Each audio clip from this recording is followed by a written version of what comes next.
नमस्कार किसान भाइयों, कार्यक्रम में आप सभी का बहुत बहुत स्वागत है। किसान भाइयों, आज का विषय है हल्दी की उन्नत खेती। हल्दी मसाले वाली फसलों में सबसे महत्वपूर्ण खेती है और भारतवर्ष में इसकी खेती सर्वाधिक किया जाता है। किसान भाइयों, हल्दी का उपयोग मसाले से लेकर के औषधि व समाज के अनेक मांगलिक व शुभ कार्यों में इसका उपयोग प्राचीन काल से होता आ रहा है और वर्तमान समय में हल्दी का उपयोग सौंदर्य प्रसाधन के सर्वोत्तम उत्पाद में हल्दी के द्वारा ही बनाया जा रहा है।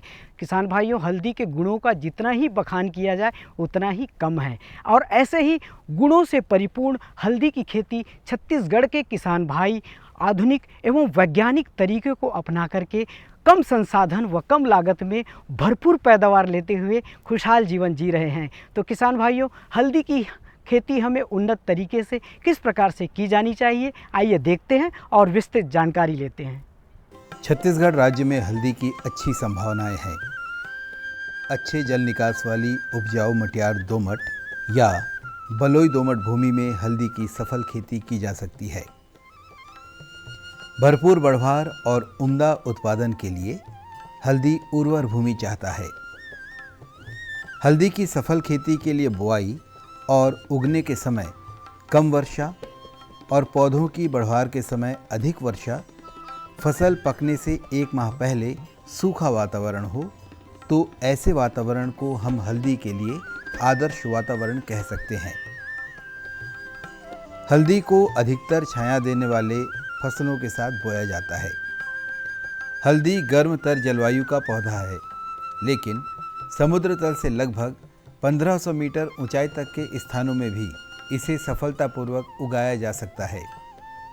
हल्दी की वृद्धि में तापमान का विशेष प्रभाव देखा गया है। जब वायुमंडल का तापमान 20 सेंटीग्रेड से कम हो जाता है, तब इसकी बढ़वार पर प्रतिकूल प्रभाव पड़ता है। फसल उत्पादन से पहले खेत की अच्छी तरह से जुताई करना चाहिए। उसके बाद पाटा चलाकर बड़े ढेलों को तोड़ लेना चाहिए। फिर मांदा निर्माण का काम भी इसी समय कर लेना चाहिए। हल्दी की खेती करते समय किसान भाई विशेष रूप से ये ध्यान रखें कि सर्वाधिक जरूरी है भूमि की तैयारी। और भूमि की तैयारी करते समय किसान भाई ध्यान रखें कि 4 से 5 गहरी नास वाली जो कल्टीवेटर है उससे आड़ा तिरछा जुताई करे। उसके बाद किसान भाई क्या करें कि जो बेसल खाद है उसकी तैयारी किसान भाइयों को करनी होनी चाहिए। और उसके लिए किसान भाई अच्छा सड़ा हुआ गोबर का खाद या नाडेब कंपोस्ट खाद का उपयोग किसान भाई कर सकते हैं। जब आड़ा तिरछा किसान भाई जुताई करे, उसके 8 दिवस के लिए उस ज़मीन को पाला छोड़ दे और उसके बाद खाद का मिश्रण करे और पुनः जुताई करे और पाटा की सहायता से ज़मीन को लेवलिंग या समतल करे।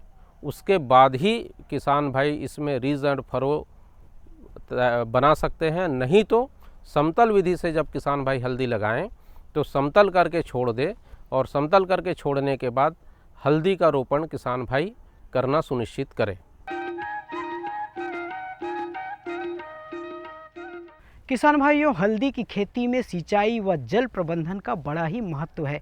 समय समय पर विभिन्न अवस्थाओं में पर्याप्त मात्रा में सिंचाई करने से उत्पादन अधिक मिलता है, पौधे का बढ़वार भी अच्छा होता है। हल्दी की खेती में यदि आप टपक विधि के माध्यम से सिंचाई करते हैं तो इनके निश्चित रूप से बहुत सारे फायदे हैं। किसान भाइयों, टपक विधि से सिंचाई करने से एक तो पानी की बर्बादी नहीं होती, पौधे को पर्याप्त मात्रा में पानी मिलता है और साथ ही साथ खरपतवार होने की भी संभावनाएं बहुत कम होती है। इससे समय व लागत में भी कमी आती है। तो किसान भाइयों, टपक विधि से हम हल्दी की खेती में किस प्रकार से सिंचाई करेंगे, आइए देखते हैं। अप्रैल में बोई गई फसल की गर्मियों में 10 से 15 दिनों के अंतराल में सिंचाई कर देनी चाहिए। प्रकंद निर्माण के समय भूमि में नमी की कमी नहीं होनी चाहिए, अन्यथा उपज में भारी कमी हो जाती है। सिंचाई के लिए ड्रिप इरिगेशन या टपक पद्धति का इस्तेमाल करना चाहिए। इससे काफ़ी मात्रा में जल और श्रम की बचत होती है। सिंचाई सुविधाजनक भी हो जाता है। हल्दी की खेती के लिए एक बात और है जिसे सभी किसान बंधुओं को हमेशा स्मरण में रखना चाहिए, वो ये कि सभी प्रकार की भूमियों में जल निकास की उचित व्यवस्था होना अति आवश्यक है। खेत में पानी भरे रहने की दशा में घन कंदों का समुचित विकास नहीं हो पाता। उचित जल निकास के लिए खेत के चारों ओर 50 सेंटीमीटर चौड़ी और 60 सेंटीमीटर गहरी नाली बना देना चाहिए। भारी मृदाओं में जहां जल निकास का उचित प्रबंध नहीं होता है, वहां हल्दी की खेती मेड़ों में की जाती है। किसान भाइयों, जल ही जीवन है और आप लोग को बताते हुए एक वैज्ञानिक विधि से जब हल्दी की खेती किसान भाई करना चाह रहे हैं तो टपक सिंचाई का बहुत अधिक महत्व है। और टपक सिंचाई में विशेष रूप से जो लेटरल्स की दूरी है वो बहुत महत्वपूर्ण होता है। और हमारे छत्तीसगढ़ प्रदेश में जैसे भाटा, मटासी और डोरसा, कन्हार, ये 4 प्रकार की मिट्टी है, जिसमें डोरसा और कन्हार मिट्टी में बहुत आसानी से जल निकासी ज़मीन में आवश्यक है, जल भराव नहीं होना चाहिए। और डोरसा मटासी ज़मीन में बहुत आसानी से हल्दी की खेती किसान भाई कर सकते हैं। और जब डोरसा ज़मीन में लेटरल्स का विस्तार किसान भाई करना चाहते हैं तो याद रखें किसान भाइयों, 1 मीटर से 1 मीटर दूरी प्रति लेटरल की होनी चाहिए, या 1.2 मीटर से 1.2 मीटर की दूरी प्रति लेटरल किसान भाई रख सकते हैं। और साथ ही ये चीज़ ध्यान रखें कि आपकी ज़मीन की जो वाटर होल्डिंग कैपेसिटी, मतलब पानी की जो क्षमता है ज़मीन में रुकने की, वो क्षमता भी किसान भाइयों को देखनी चाहिए। और इसके लिए विशेष रूप से ये ध्यान रखें कि ज़मीन में जीवांश की मात्रा को हमेशा बढ़ाते रहना चाहिए। और इसके लिए गोबर का खाद और हरी खाद का भी उपयोग किसान भाई कर सकते हैं। और यही 2 चीज़ें हैं जो हल्दी के उत्पादन को काफ़ी तेज़ी से बढ़ा सकता है। किसान भाइयों, हल्दी की खेती में खाद प्रबंधन की भी आवश्यकता होती है। समय समय पर पर्याप्त मात्रा में हल्दी के विभिन्न अवस्थाओं में खाद का प्रयोग करने से पौधे का बढ़वार अच्छा होता है, उत्पादन भी अधिक मिलता है। किसान भाइयों, गोबर खाद का प्रयोग ज़्यादा से ज़्यादा करें, जैविक खाद का प्रयोग ज़्यादा से ज़्यादा करें तो निश्चित रूप से हल्दी की खेती में आपको भरपूर पैदावार मिलेगी। तो किसान भाइयों, हल्दी की खेती में कौन कौन से खाद का विभिन्न अवस्थाओं में किस प्रकार से प्रयोग करेंगे, आइए देखते हैं। हल्दी भूमि से काफ़ी मात्रा में पोषक तत्व खींचती है। 300 क्विंटल गोबर की खाद या कंपोस्ट खेत में समान रूप से डालकर मिट्टी पलटने वाले हल से जुताई करें। इसके अलावा 200 kilogram ammonium sulphate, 200 kilogram muriate of potash बुआई के पहले खेत में डाला जाना चाहिए। इसके लगभग 40 दिनों के बाद 150 किलोग्राम अमोनियम सल्फेट और 60 से 80 दिनों के बाद 65 किलोग्राम यूरिया उपरिवेशन या टॉप ड्रेसिंग के रूप में फसल में डाला जाना चाहिए। किसान भाइयों, हल्दी में जल का निर्धारण और खाद का निर्धारण बहुत महत्वपूर्ण है। प्रारंभिक अवस्था में जैसे किसान भाइयों कि जीवांश खाद तो डालते ही हैं, गोबर का खाद तो डालते ही हैं 20 से 25 टन प्रति हेक्टेयर। इसके साथ ही साथ जो रासायनिक खाद है जैसे DAP है, यूरिया है, MOP है और म्यूरेट ऑफ पोटाश है। किसान भाइयों, ये हल्दी और अदरक 2 कंद फसल ऐसी है जिसमें पोटाश की मात्रा ज़्यादा डालनी चाहिए। 60 किलोग्राम यूरिया बेसल डोज के हिसाब से अगर 2 स्प्लिट में देते हैं तो 60 किलोग्राम यूरिया प्रति hectare, 50 kilogram single super phosphate प्रति हेक्टेयर और 90 किलोग्राम म्यूरेट ऑफ पोटाश प्रति हेक्टेयर के हिसाब से डालेंगे तो प्रकंद काफ़ी अधिक आएगा। प्रकंद में कह दीजिए क्वालिटी काफ़ी अच्छी होगी। लेकिन किसान भाइयों, पानी की बचत करना है तो टपक सिंचाई से अगर किसान भाई हल्दी की खेती कर रहे हैं तो किसान भाइयों मैं बताना चाहूँगा, प्रारंभिक अवस्था में शुरू के 1 महीने तक, वैसे हल्दी की खेती को हम लोग 280 दिन तक अगर बांट देते हैं तो शुरू के 1 माह यानी 30 दिवस तक 19-19-19 सप्ताह में एक बार किसान भाई बराबर रूप से चलाएं, मतलब 4 किलोग्राम प्रति हेक्टेयर के हिसाब से चलाएं। उसके बाद किसान भाइयों 0-52-34 और 0-0-58 और 12-32-16 ये सप्ताह में एक बार अगर किसान भाई चलाते हैं तो 280 दिवस तक अगर हल्दी की खेती में इन घुलनशील खादों का किसान भाई उपयोग करते हैं तो किसान भाइयों प्रति पौध 3 किलोग्राम के आसपास शुद्ध हल्दी प्राप्त होती है। तो इस हिसाब से टपक सिंचाई में पानी की भी बचत होगी और खाद की भी बचत होगी और प्रति पौध ठंड के दिवस में तो 15 दिन में एक बार पानी देना चाहिए, लेकिन बारिश और हल्की गर्मी के दिवस में सप्ताह में एक बार पानी देना बहुत आवश्यक है। किसान भाइयों, हल्दी की खेती में समय समय पर कई प्रकार की बीमारियां व कीट प्रकोप होने की संभावनाएं बनी रहती है। इसका समय रहते रोकथाम करने की आवश्यकता होती है। तो किसान भाइयों, हल्दी की खेती में कौन कौन सी रोग व कीट प्रकोप होने की संभावनाएं हैं और इनका रोकथाम हम किस प्रकार से करेंगे, आइए जानकारी लेते हैं।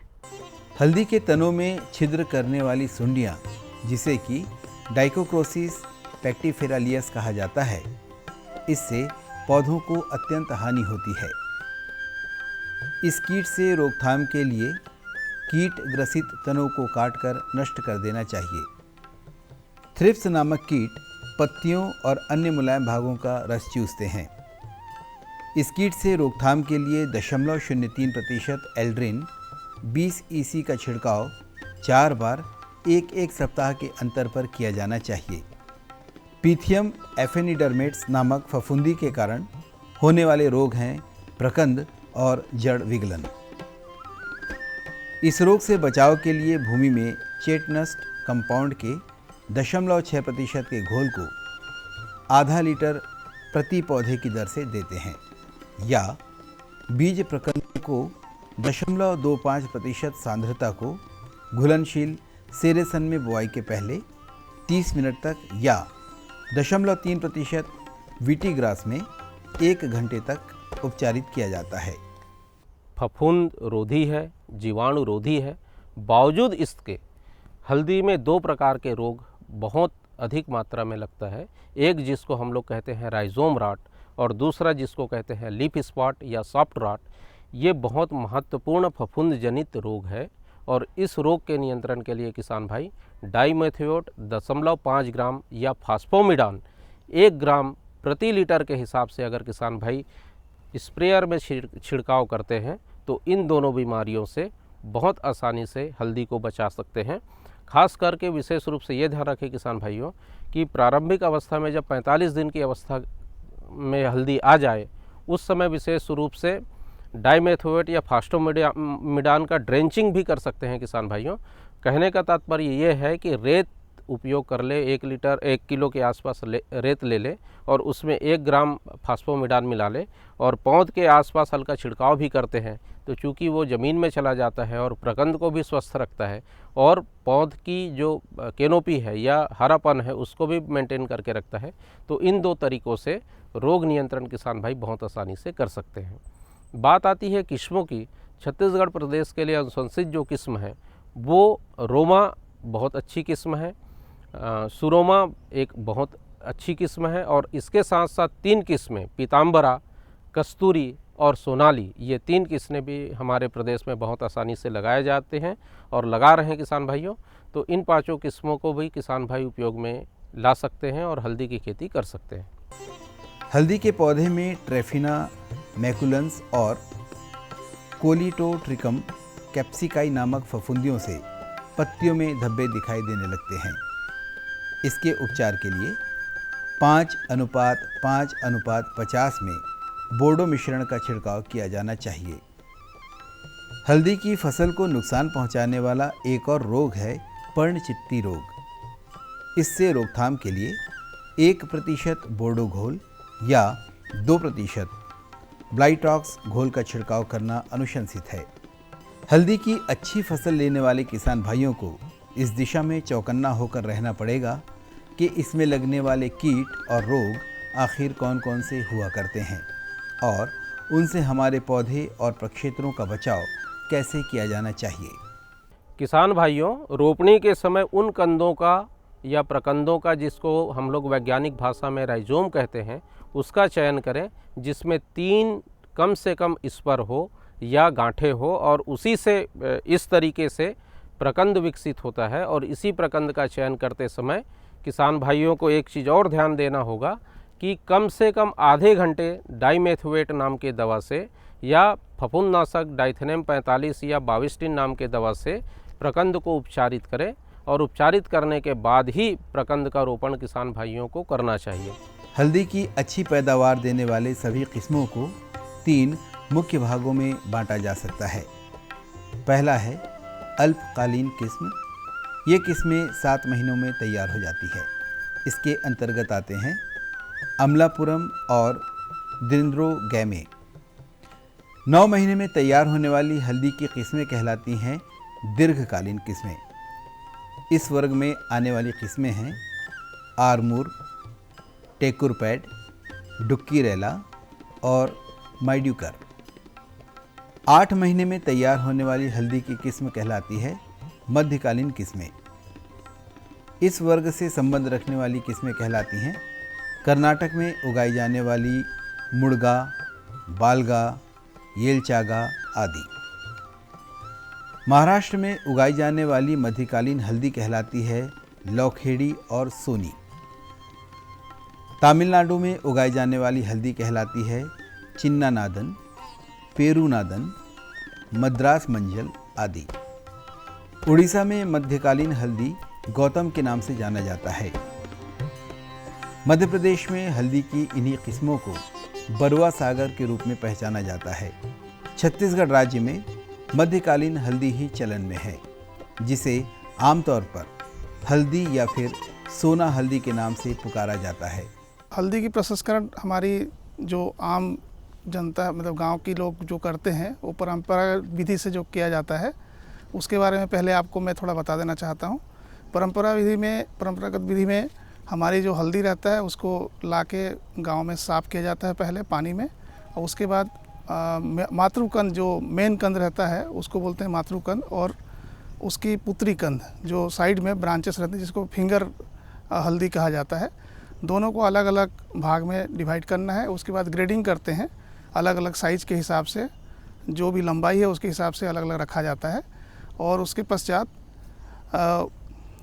उसको पानी में उबाला जाता है। पानी में उबालने के पहले उसमें गांव में थोड़ा सा गोबर या फिर चूना की मात्रा मिलाया जाता है और उसको बॉयल करते हैं। बॉयल करने से बाद जब वो हमारी एक लकड़ी लेके उसको दबाएंगे तो यदि वो दब जा रहा है तो ये मान के चलें कि उसकी पकाई हो गई है, और उसके पश्चात उसको बाहर निकाला जाता है, छान दिया जाता है और 2 दिन सुखाया जाता है। सुखाने के पश्चात उसको गांव में जो सिलबट्टा या जो भी मिलिंग की मशीन है उसमें उसको पाउडर किया जाता है। हल्दी की जो ज़्यादा येलो कलर या हल्दी कलर दिखने का जो मेन वो है कंटेंट्स होता है वो होता है कुरकुमिन। कुरकुमिन की परसेंटेज को बढ़ाने के लिए ही हम उबालते हैं, लेकिन यदि हम पूरा परंपरागत विधि से करते हैं तो उसमें पानी के साथ भी उसकी कुरकुमिन परसेंटेज बाहर निकल जाती है। तो उस चीज़ से बचने के लिए हम आधुनिक विधि का प्रयोग करते हैं।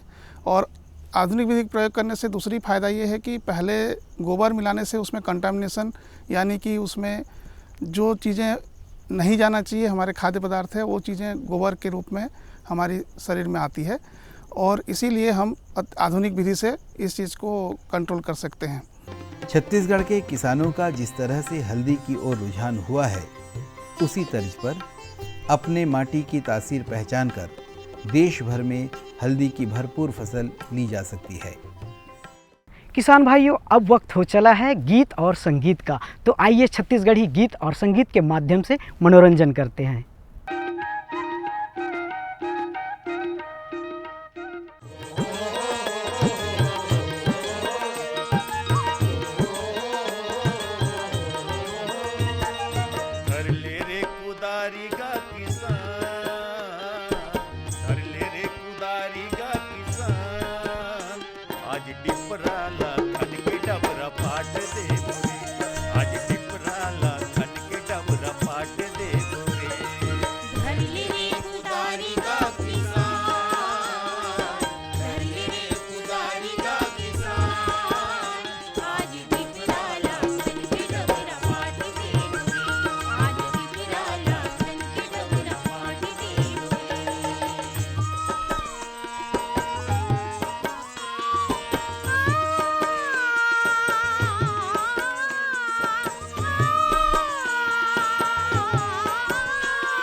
चिल्ला पर ही ऊंच नीच के भेद ला मिटाए चिल्ला पर ही और चलो चली बड़े बड़े ओदरा बुन खड़ी चलो चली बड़े बड़े उदरा बोकर ही और मिल गरीब हमन संगे माँ होके मगन जुर्मिल गरीब हमन संगे माहो के और मगन गरबा के भरा भरा बांट ले बुरे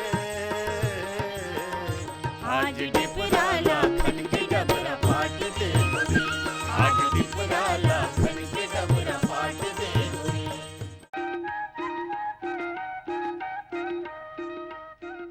तो देखा किसान भाइयों किस तरह से छत्तीसगढ़ के किसान हल्दी की खेती को उन्नत एवं आधुनिक विधि को अपना करके भरपूर पैदावार लेते हुए खुशहाल जीवन जी रहे हैं। यह कार्यक्रम आपको ज़रूर पसंद आया होगा। आप भी इस फसल को अपनाएंगे और भरपूर पैदावार लेते हुए खुशहाल जीवन जिएंगे। किसान भाइयों आज के अंक में बस इतना ही। आने वाले अंक में हम फिर से नई जानकारियों के साथ आपसे रूबरू होंगे। तब तक के लिए हमें दीजिए इजाज़त।